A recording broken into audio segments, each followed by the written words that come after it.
Karena masyarakat surat terbentuk dengan benci terhadap Kotong dan pihak Randi, apapun yang Kotong katakan itu adalah semua salah. Dalam kasus ini kami dari tim PH tidak pernah menerima sepeser uang pun dari orang tua yang berhubungan dengan jasa kami. Belum ada. Jangan hanya tunjukkan darah ular di patung Garuda. Ini yang mau pertanyaan berikutnya. Tongkat sakti ada ditemukan di patung Garuda, tapi tongkat itu atau balok itu tidak pernah dibawa. Profesi ini jadikan bukan berarti untuk mengambil keuntungan dari orang, tapi ketika orang itu sana mampu, nah Kotong masih mampu untuk membantu, Kotong harus bantu.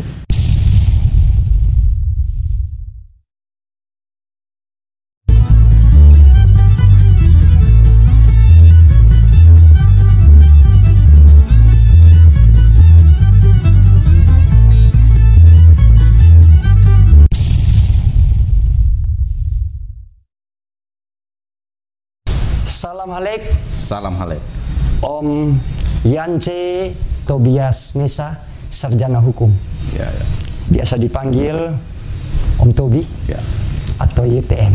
Oh, bahasa-bahasa di Kotong Grup pengacara itu YTM. Kakak pertama beta Om Boban, terima kasih suka si kesempatan beta untuk Kotong bercerita, ya, ngobrol-ngobrol di acara Bersulang Kakak, bercerita sesuatu ala Kupang di Om Boban Channel. Yep. Om Tobi, mana kabar? Baik, baik. Baik. Biasa.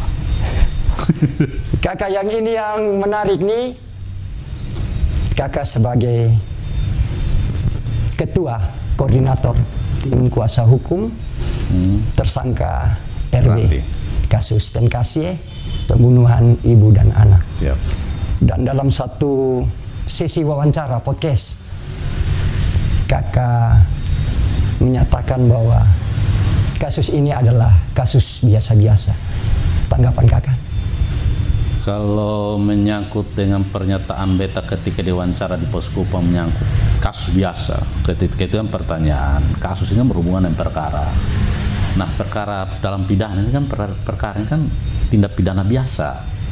Tapi bukan berarti perbuatan lakukan pembunuhan itu merupakan biasa, tidak. Tapi prosesnya ini proses biasa, itu tanggapannya. Dan dalam pelimpahan berkas pun ketika diregistrasi pun adalah tindak pidana itu kan PID B. Apakah B tindak pidana biasa itu kan pidana biasa, bukan luar biasa, karena yang beta pahami sebagai seorang pengacara, tindak pidana luar biasa itu cuma kalau menurut pendapat beta itu kan cuma 31 tindak pidana korupsi, genosida dengan teroris, itu memang luar biasa karena menyangkut dengan kemanusiaan di situ. Nah, jadi kalau mungkin karena bahasa beta itu karena masyarakat surat terbentuk dengan benci terhadap Kotong dan pihak Randi, apapun yang Kotong katakan itu adalah semua salah. Salah. Faktanya pun polisi lakukan suatu proses penyidikan itu mau hanya ikut mereka punya pendapat dengan berasumsi-asumsi. Sementara fakta yang diperoleh penyidik itu beda, tidak seperti apa yang mereka asumsikan. Dengan demikian, makanya terserah menilai kami seperti apa atau Kotong dari penasihat hukum dan Randi seperti apa, itu terserah orang. Tapi pada prinsipnya Kotong sebagai pengacara, apa yang kami lakukan adalah sesuai dengan peraturan perundang-undangan. Tidak bisa melampaui daripada aturan yang ada. Itu saja. Kakak, pertanyaan Kotong orang awam, kok mau jadi kuasa Randi, hukum tersangka Randi? Kan Kotong pengacara, kecuali beta preman. Kalau pengacara siapa saja minta, Kotong mau. Apalagi dia sudah mengakui dengan perbuatan. Ini pembunuh Kakak? Ya, pembunuh 1000 kali. Undang-undang pun itu mewajibkan seorang tersangka hukuman di atas 5 tahun, wajib hukumnya didampingi. Kalau tidak dampingi, proses tidak akan berjalan gitu. Nah, kalau seandainya kalau saya PH tidak mau terima, terus apakah proses bisa berjalan? Tidak, kan tidak. Jadi mau siapa? Apakah LBH? Kan tidak mungkin. LBH itu kan dipersyaratkan kecuali orang tidak mampu. Selagi Randi orang tua lagi mampu. Ingat, dalam kasus ini kami dari tim PH tidak pernah menerima sepeser uang pun dari orang tua yang berhubungan dengan jasa kami. Belum ada. Belum ada. Belum ada. Tanya saja pada orang tua. Ini sebentar Kotong kupas Kakak. Berikutnya Kakak cerita sedikit latar belakang sampai Kakak dan tim mau bersedia terima kuasa? Ceritanya ke mana kan? Cerita awal itu kan, kasus ini kan awalnya itu kan ditemukan di Pengkase pada bulan kalau tidak salah Oktober ya. Oktober. 30 Oktober kalau tidak salah. Jadi kan sudah viral di mana-mana kan, tersangka ini kan tidak pernah ketahui siapa. Cuma kemudian dari tim pencari fakta mulai buat konferensi pers, maka mulailah. Tapi selain dari tim pencari fakta lakukan konferensi pers pun kan polisi secara ini kan sudah mendalami hal-hal itu.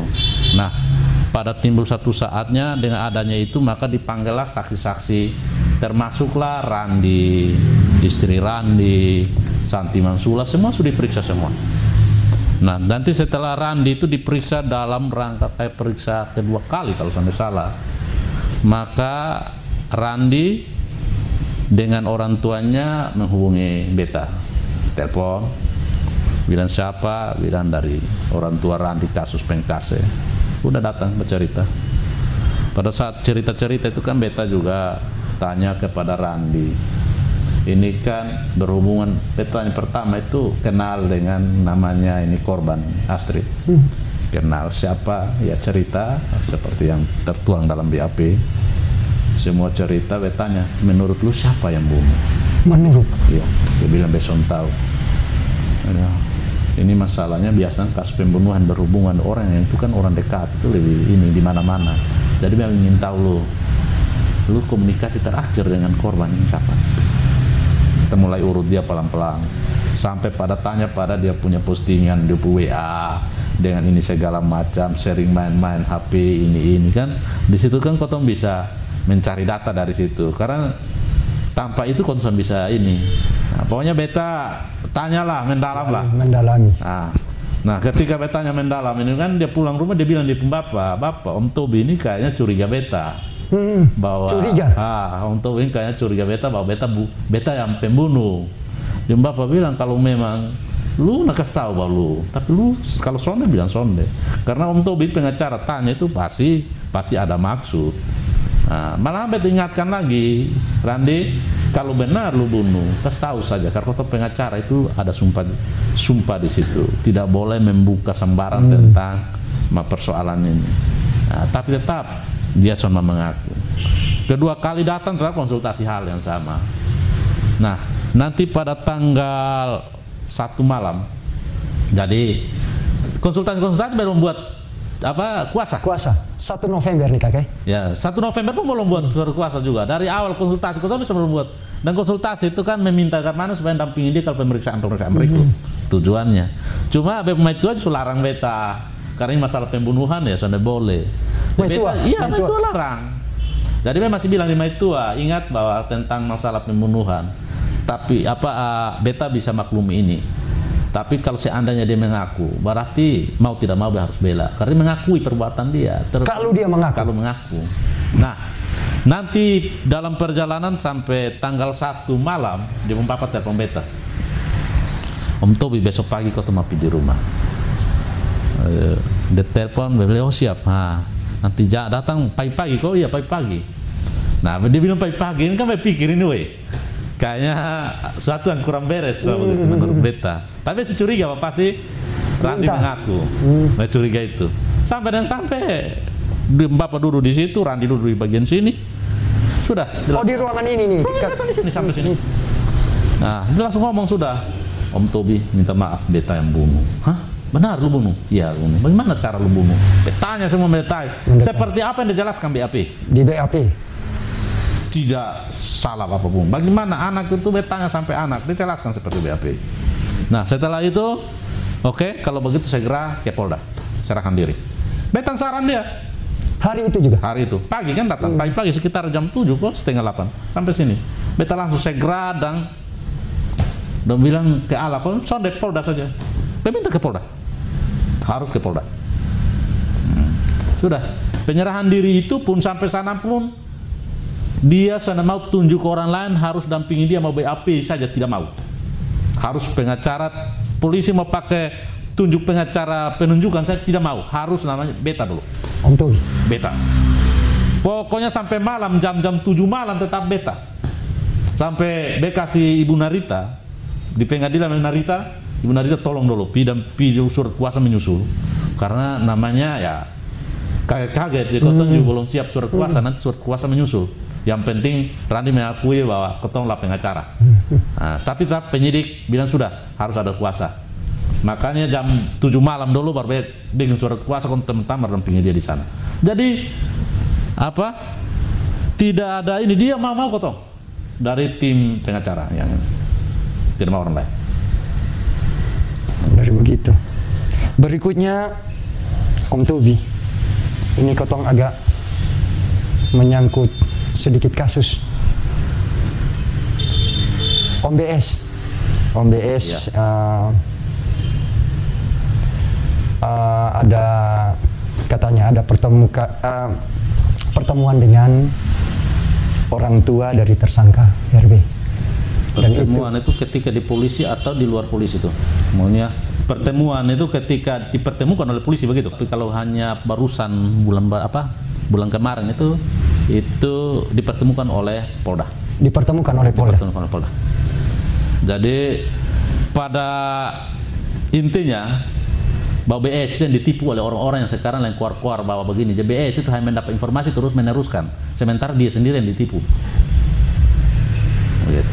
Ketika dikonfirmasi oleh polisi, karena waktu itu beta sonde dampingi, tapi teman beta Ibu Narita dampingi, dan di situ Ibu Randi punya mama dan bapak. Nah, jadi dikonfirmasi menyangkut salah satu itu tentang ada rencana mau bunuh Randi. Nah, mau bayar pembunuh bayaran ke bunuh Randi begitu. Ada orang dari Belu itu, dari Malaka itu. Iya, itu rame di Facebook. Ketika dikonfirmasi ke itu orang mensoalnya kau tahan tipu dia itu. Nah, gitu. Jadi dari situ, dan memang dari awal itu Kotong sebagai orang hukum, kalau bicara tentang satu konteks tanpa bukti bagi-bagi itu mau tipu semua itu. Kalau tanpa dibuktikan itu tipu. Kotong tidak biasa katanya tidak ada. Bicara hukum ada satu kepastian. Katanya. Nah, selama ini kan mau bicara katanya. Katanya ini. Ya, sampai kapan kalau hanya katanya. Jadi dia yang ditipu itu oleh orang, bukan apa? Dia yang ditipu. Dia bilang dia ya detektif apa ya? Otak miring. Tahu? Otak berarti semua miring-miring kan begitu. Kalau sampai otak miring berarti semua menjadi miring. Gitu. Karena orang berbicara suatu barang itu kan harus otak lurus, tapi kalau otak miring berarti semua jadi miring. Itu perlu dipercaya. Berikutnya Om Tobi, penetapan tersangka tunggal, dan publik menilai Randi bukan pelaku tunggal. Dan pendapat dari kuasa hukum berbeda dengan pendapat publik. Yang notabene publik menilai harusnya tim kuasa hukum ini meringankan Randi, siapa yang mau dibela. Meringankan. Nah, dosen mengerti apa pengertian meringankan itu apa itu? Yang bisa lakukan tentang proses penetapan tersangka bukan tim penasihat hukum. Yang lakukan penetapan tersangka adalah penyidik berdasarkan minimal 2 alat bukti cukup. Pertanyaan hukumnya, dong pendapat publik itu buktinya mana? Kan begitu. Nah, kalau minimal 2 alat bukti baru bisa seseorang ditetapkan tersangka. Tidak sembarang penyidik menetapkan seorang tersangka. Kami bukan penyidik, kami adalah penasihat hukum. Kami sifatnya hanya sebatas pasif, pemeriksaan. Apa yang ditanyakan penyidik dijawab oleh Randi. Titik. Kami hadir di situ supaya jangan dipaksa. Pasif. Ya. Itu saja, pasif saja ditanyakan, tidak punya hak berbicara di situ. Kalian pasif. Kami kehadiran pengacara di situ hanya supaya hak-hak tersangka itu dilindungi, tidak boleh ada intimidasi, dipaksa, diarahkan, itu saja di situ. Menyangkut tentang kami adalah di dalam sidang pengadilan. Jadi kalau bilang harusnya meringankan, apa yang diringankan? Apa yang diringankan? Malahan dia mengakui sesuai dengan bukti-bukti dia nanti diringan hukumannya karena dia tidak berbelit-belit. Kooperatif. polisi ketika di BAP saja bukan berarti diarahkan oleh polisi. Polisi menanyakan Randi berdasarkan pada bukti-bukti yang diperoleh penyidik. Apa yang diceritakan Randi sesuai dengan bukti yang diperoleh penyidik. Kan gitu. Sekarang publik menerangkan bahwa harus ada tersangka lain. Ini bahaya, ini melanggar HAM nanti. Polisi juga kalau salah penetapan bisa di pra peradilan. Penyidiknya menangani ini kalau salah pun bisa disidang kode etik. Publik itu hanya ngomong-ngomong tanpa, kalau ada bukti bawalah bukti itu. Jangan hanya tunjukkan darah ular di patung Garuda. Ini yang mau pertanyaan berikutnya. Tongkat sakti ada ditemukan di patung Garuda, tapi tongkat itu atau balok itu tidak pernah dibawa. Kan gitu. Katanya, semua katanya. Katanya. Hukum tidak ada katanya. Ada barang, ada uang, ada barang kan gitu. Ada barang itu polisi siap dalami. Dan penyitaan terhadap satu barang bukti bukan asal bicara seperti katanya. Prosedurnya itu diatur. Diambil barang bukti sama barang pun sudah menghilangkan kualitas daripada bukti itu. Kualitas bukti pula ini. Begitu. Jadi tidak sembarang. Jadi Koton sebagai orang hukum, ya masyarakat ini kan banyak bicara ini, tapi Koton yang di dalam lebih tahu. Silakan mereka berbicara sih. Pada intinya juga nanti sampai pada pengadilan kita melihat itu. Dinamika dalam rekonstruksi. Ya. PH dari korban. Ya. Sepertinya mengarahkan, dan itu ada dinamika. Tanggapan kakak waktu itu? Sebenarnya bertindak untuk atas nama korban itu kan penyidik, dalam hal ini kepolisian Polda NTT bersama Polsek Alak, karena awal mula itu kan Polsek Alak. Jadi itu baru ada tim penyidikan dibentuk oleh Kapolda dulu baru di ini. Nah, sekarang ini kan benar terjadi satu pengarahan dari tim hukum dari korban, mengatur-ngatur harus gini. Sementara BAP sendiri tim hukum tidak tahu.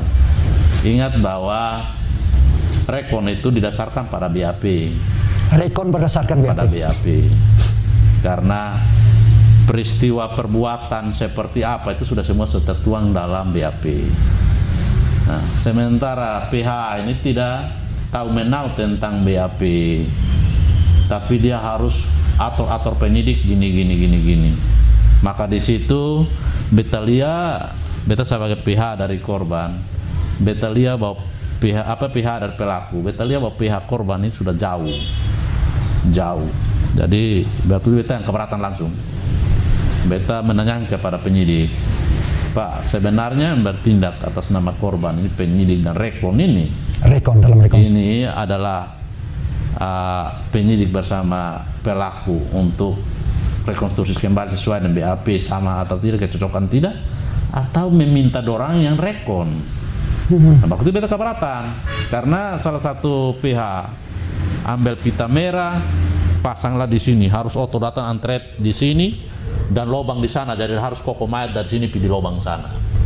Nah, ini yang beta kayaknya di luar nalar seorang pengacara. Kita langsung keberatan di penyidik, pas ibu jaksa juga ada. Ibu jaksa bilang biar Pak, nanti mereka yang buat dakwaan. Jaksa juga bilang begitu karena mungkin karena waktu itu massa atau masyarakat begitu banyak. Mereka rasa bahwa mereka sudah memperoleh panggung, sehingga mereka pikir apa mereka buat itu ada sudah aturan, padahal salah itu yang mereka lakukan.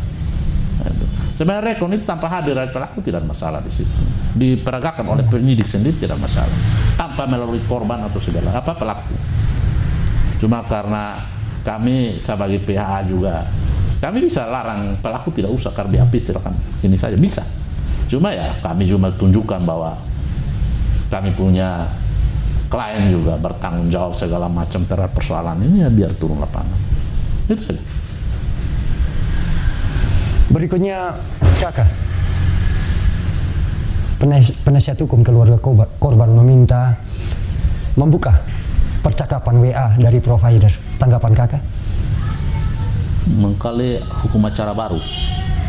Hukum acara baru. Mengkali dia pakai undang-undang baru, KUHAP baru tuh. Tapi kalau beta sebagai seorang pengacara yang kemarin baru jadi pengacara lah, dikategorikan seperti itu saja supaya jangan terlalu panjang-panjang. Yang beta tahu tentang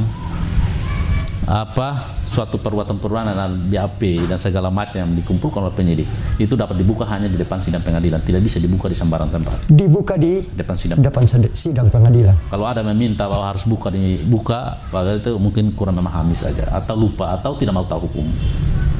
Mungkin tidak mau tahu hukum, atau dia tahu tapi sengaja tidak mau tahu. Coba yang minta itu masyarakat, oke lah, beta pahami itu. Tapi kalau diminta seandainya seperti pertanyaan dari kakak, menerangkan bahwa dari PH meminta buka, bagi beta dia tidak mau tahu hukum. Tidak mau tahu hukum. Dia tahu tapi anggap tidak mau tahu.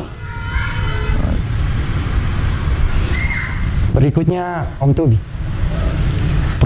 profesi pengacara ini adalah profesi yang terhormat, dan kakak sempat dibully di medsos, terima uang ini, terima uang haram ini begini. Penjelasan kakak? Kalau beta dari tersangka nih.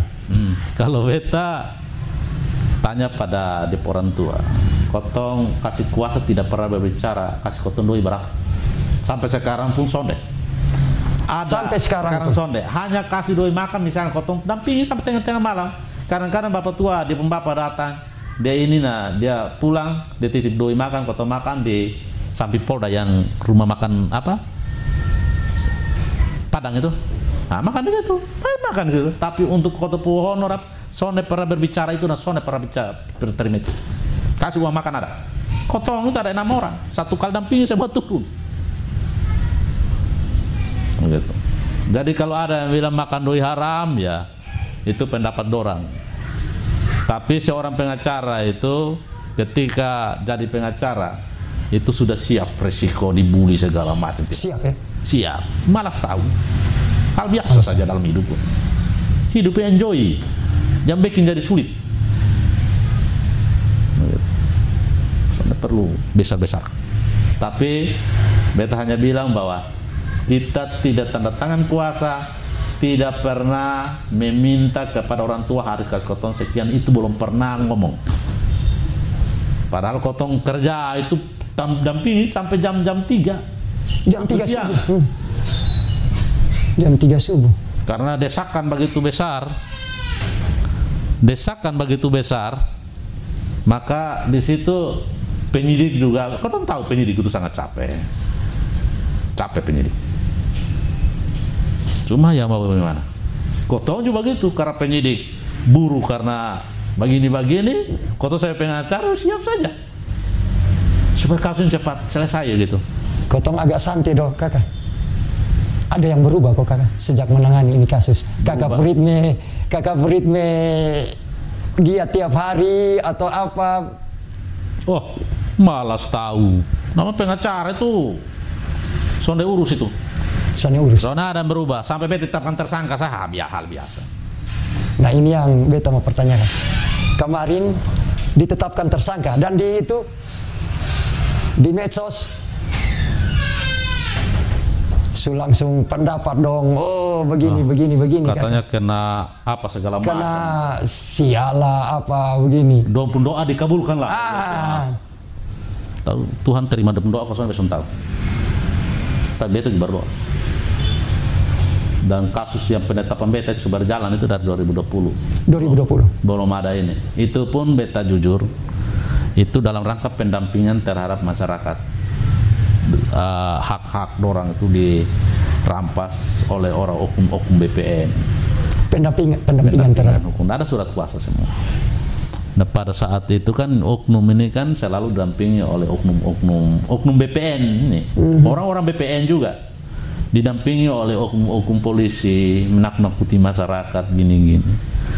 Nah, kejadian itu pada saat itu juga beta telepon Pak Kapolsek Kupang Tengah karena ada terjadi perusakan terhadap barang dan pemindahan pilar batas milik masyarakat. Beta dan Pak Kapolsek sendirian turun langsung. Nanti di situ dulu baru ada cerita tentang ada kehadiran salah satu oknum Polsek Kupang Tengah ikut mengawal dalam perusakan barang itu. Nah seharusnya kan Dan Pak Kapolsek sebelum beta ini turun lapangan, beta tanya Pak Kapolsek, apakah kakak pernah perintahkan anak buah atau tugas anak buah untuk kawal oknum BPN ini, oknum BPN untuk lakukan perusakan di Penfui Timur? Kapolsek bilang, nah hari Minggu nih kegiatan perusakan tidak pernah ada. Nah di situ Kapolsek turun langsung lapangan. Sampai di lapangan dulu besok tahu ini nama siapa, oknum polisi. Nanti masyarakat bilang di nama si A dulu, baru beta bilang oh si A itu selalu ya ini kawal oknum BPN ini untuk lakukan perusakan. Nah, jadi nanti dan dia ini kan dapat tanah dari oknum BPN itu, nanti dia lapor dia ke Provos. Nah karena betul kata bahwa dia dapat tanah dari ini, dijadikan masalah, lapor dia bahwa ada pencemaran nama baik.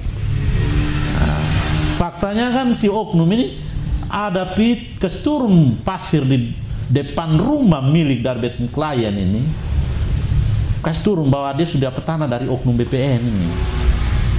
Dan berbicara konteks menjalankan surat kuasa. Menjalankan surat kuasa. Cuma ya polisi punya penilaian tersendiri untuk menetapkan beta tersangka, ya beta aman-aman saja. Selagi beta jalankan tugas profesi beta, kedua untuk kepentingan orang, tidak merugikan orang, silakan menurut dia dirugikan, tapi dia pun turun di pasir di situ. Malahan oknum ini juga ada rekamannya, namanya disebut jelas-jelas.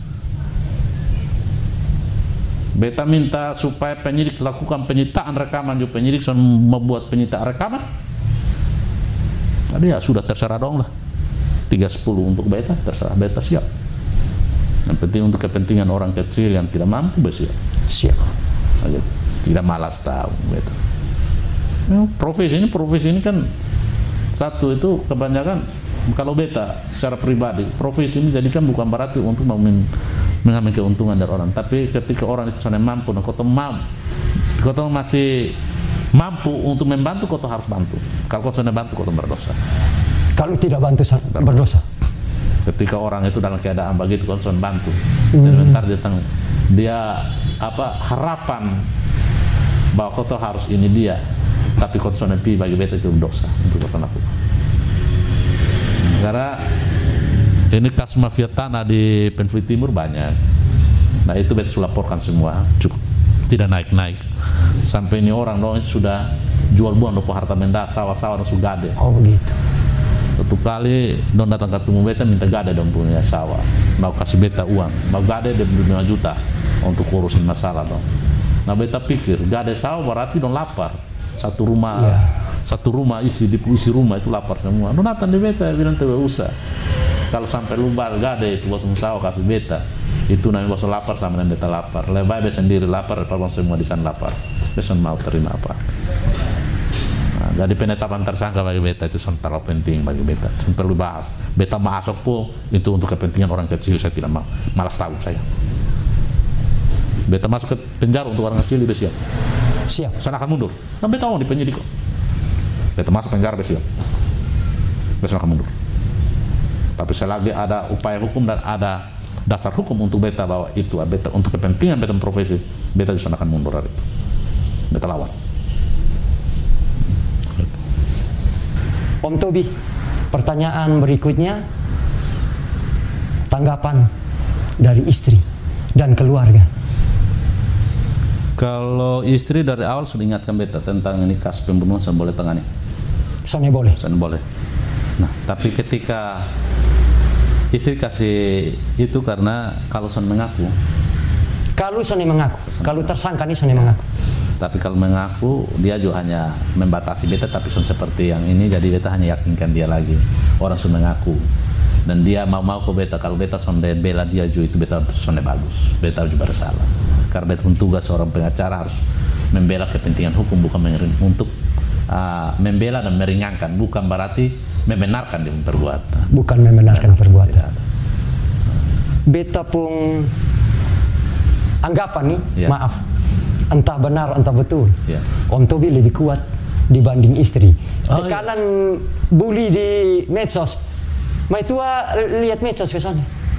lihat, tapi dia terbiasa. Awal dia rasa ini juga, tapi dia bilang resiko dan ini hal biasa. Soalnya perlu persoalan biar kodong bully kotong di situ. Ketika dong bully kotong di situ menaikkan kotong pu ini lagi. Soalnya usah repot-repot. Dan menyangkut dengan bully-bully ini beta ini sudah ini dari tahun 2012 persoalan terlalu banyak. Malah dari SD kelas 4 dia sudah laporkan di polisi. SD kelas 4? Sudah. Itu karena dulu di Rote bapak tuh kena Sopi, beta ditangkap oleh Polsek Rote Barat Daya, tangkap dari Sopi dong. Kelas 4 SD? Kelas 4 SD, jadi terbiasa deh hal-hal begini, tidak masalah. Kakak, kotong semua masuk segmen terakhir nih kakak. Ya. Mungkin ada hal-hal yang kakak mau sampaikan? Beta hanya sampaikan terakhir hal-hal yang beta mau perlu sampaikan itu berhubungan dengan kasusnya Randi. Itu kasusnya sudah berjalan. Percayakan kepada penyidik supaya penyidik juga bebas dalam mengolah itu data-data supaya cepat selesai. Dan menyangkut dengan bolak-balik berkas perkara yang terjadi antara JPU dengan jaksa peneliti dengan penyidik itu kan itu sudah diatur dalam undang-undang juga, yaitu pasal 14 KUHP dan pasal 110 KUHP tentang pra penuntutan bolak-balik PP 16. Dan di situ tidak ada limit waktu, batas waktu untuk limit batas akhir untuk berapa kali bolak-balik perkara, tidak ada. Mau 20 kali itu terserah. Lagian kan masih bulan April dulu baru habis masa tahanan. Soalnya urus lah. Bisa saja tinggal 1 hari saja dulu baru lengkap, soalnya masalah. Kenapa repot urus itu? Jadi soalnya perlu dipersoalkan bagi beta, itu hal biasa. Bolak-balik berkas ini hal biasa. Kasus pidana banyak-banyak bolak-balik perkara memang. Kadang-kadang kan penyidik ini kan karena kan pendapat tidak sama dengan JPU. Ketika itu ajukan menurut keyakinan penyidik bahwa udah bagus, tapi JPU pun pendapat lain. Ya sudah harus perbaiki. Nah itu hanya menyangkut dengan ini saja, tidak ada hal-hal yang perlu ini. Nah, kalau menyangkut ada yang bilang mungkin masih ada tersangka lain, petunjuk tersangka lain, dong kayaknya sudah sebagai jaksa peneliti dia tahu itu berkas. Sekarang beta saya pengacara dari pelaku tahu. Dan biarlah mereka berkreasi di situ untuk menemukan jati diri orang. Terima kasih untuk ngobrol-ngobrolnya. Terima kasih juga pencerahannya. Sehat terus Om Tobi. Sukses selalu Om Tobi. Terima kasih. Assalamualaikum Om Tobi. Assalamualaikum.